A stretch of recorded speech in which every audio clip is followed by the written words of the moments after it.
एक छोटे से गांव में मोनू नाम का एक लड़का रहता था। वह बहुत शरारती था, लेकिन वह बहुत दयालु भी था। उसे जानवरों से बहुत प्यार था, मगर उसके माता पिता उसे कोई पालतू जानवर रखने की इजाजत नहीं देते थे। एक दिन जब मोनू स्कूल से लौट रहा था, तो उसे रास्ते में एक छोटा सा पिल्ला दिखा। वह बहुत गंदा था और कमजोर भी, शायद कई दिनों से भूखा था। मोनू को पिल्ले पर बहुत तरस आया। वह दौड़कर पास की दुकान से बिस्किट खरीद लाया और पिल्ले के आगे रख दिए। पिल्ले ने जल्दी जल्दी सारे बिस्किट खा लिए और फिर अपनी छोटी सी पूंछ हिलाने लगा। मोनू को पिल्ला बहुत प्यारा लगा। वह उसे लड्डू कहकर बुलाने लगा, क्योंकि वह छोटा और गोल मटोल था। मोनू चाहता था कि वह लड्डू को अपने घर ले जाए, लेकिन उसे पता था कि उसके माता पिता मना कर देंगे। फिर भी वह लड्डू को गोद में उठाकर घर ले आया।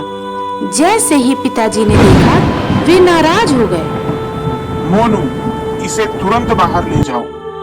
हम कुत्ता नहीं पाल सकते। मोनू ने बहुत मिन्नतें की, लेकिन माँ पिताजी नहीं माने। आखिरकार मोनू ने फैसला लिया कि वह लड्डू को घर के बाहर ही रखेगा और खुद उसका ख्याल रखेगा। मोनू रोज लड्डू को दूध और रोटी खिलाता, उसके साथ खेलता और उसे प्यार करता।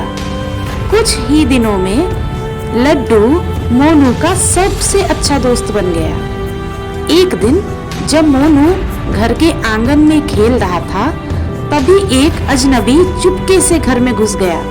जैसे ही वह चोर अंदर आया, लड्डू ने जोर जोर से भौंकना शुरू कर दिया।